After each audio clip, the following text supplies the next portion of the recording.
What if the very words we use to talk about our inner world are actually the things holding us back? Today, we're going to dig into a really powerful shift in thinking. It's all about moving away from the idea of mental health and toward mental wealth. And you'll see how this one little change in language can totally transform how we approach our own well-being. So let's just start with a quick gut check. When you hear that phrase, mental health, what's the first thing that pops into your head?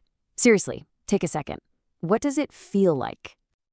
Yeah, for a lot of us, that phrase has what Dr. Seuss calls a sound of illness. It almost immediately makes you think something's wrong, right?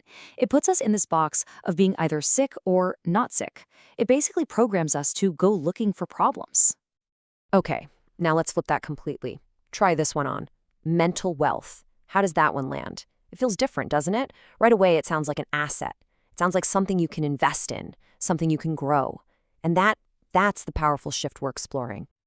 So before we can build up this new, empowering way of thinking, we've got to understand what's wrong with the old one. We need to take a hard look at what we'll call the mental health trap. This trap gets us in three main ways. First, like we said, the language. It just sounds like sickness. Second, it pushes these limiting identities on us. Society is so quick to slap on a label, right? PTSD, anxiety. And suddenly, a temporary state feels like a permanent part of who you are. And finally, the actions it promotes are all reactive. You feel bad, you go to a doctor, you get a diagnosis, maybe a pill.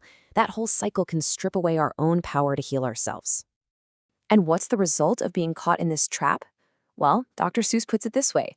It turns us into human doings who are just following a script. We end up behaving like bulls in a china shop, just reacting to things based on what society tells us to do, instead of listening to our own inner wisdom. So if that's the trap, how do we get out?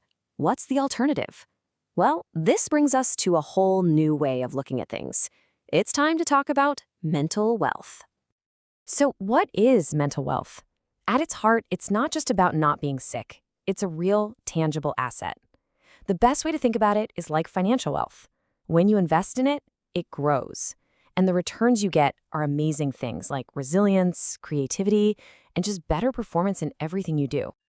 And when you put them side by side, the difference is just huge. The old mental health model is all about problems. It's constantly asking, what's wrong with me? And that question just drains your energy. But the mental wealth model, it's all about solutions. It asks, what do I need to flourish? And that generates energy. It's the difference between being a reactive human doing and becoming an empowered human being. I love this quote from Dr. Seuss. He says, "Paradise isn't a place, it is a feeling." And that just nails it, doesn't it?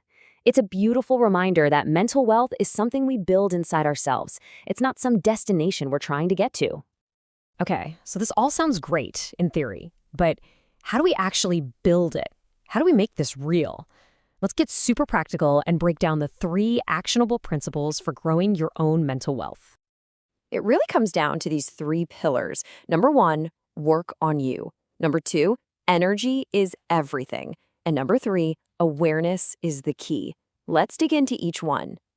First up, the foundational one, work on you. The idea here is simple, but it's also incredibly profound. If we want collective well-being, it has to start with each of us investing in ourselves, individually. And this brings up a really cool concept from ancient Greece called kairos. See, they had 2 words for time. Chronos is what we think of, clock time, just ticking forward. But kairos, that's different. That's about the right moment, the opportune time for the perfect action. Dr. Seuss tells a story about feeling a breakdown coming on after a really intense period. He just instinctively booked a trip.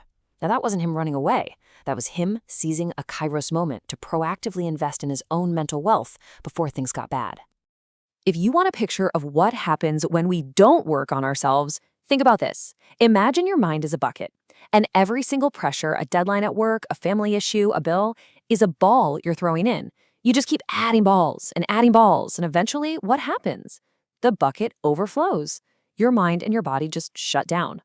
Working on yourself means having the awareness to take some of those balls out before the whole thing overflows.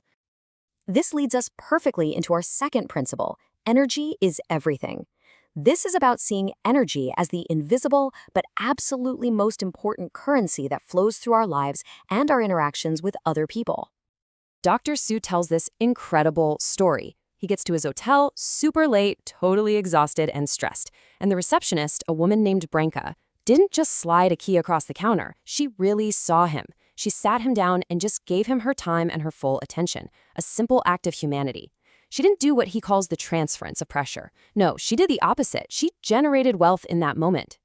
So we have these first two principles, work on you and energy is everything, but how do we actually turn them on? How do we activate them?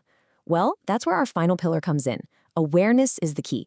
You can think of awareness as the light switch that takes you from passively knowing something to actively owning it. And listen, there is a world of difference between knowing something and truly owning it. Knowing is passive. It's saying, ugh, I know I'm burned out. Owning is active. It's saying, okay, I'm burned out, so I am going to set this boundary to protect myself. Awareness is the bridge that gets you from knowing to owning, so you can actually catch those kairos moments and manage your energy. Okay, so let's pull all of this together. Let's talk about how you can start walking down this path and actually putting these ideas into practice to build your own mental wealth. So I want to leave you with a little bit of home play for the week. First, something for you personally.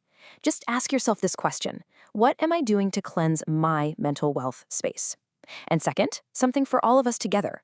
Let's really try to be conscious of the words we're using. Let's try to remove that sound of illness and create a sound of empowerment in our conversations. So, at the end of the day, we're all left with a choice, aren't we? Are we going to keep building a society of labels and problems and human doings? Or are we going to start parenting a sound of mental wealth and become the compassionate, resilient human beings we were always meant to be? The choice is ours.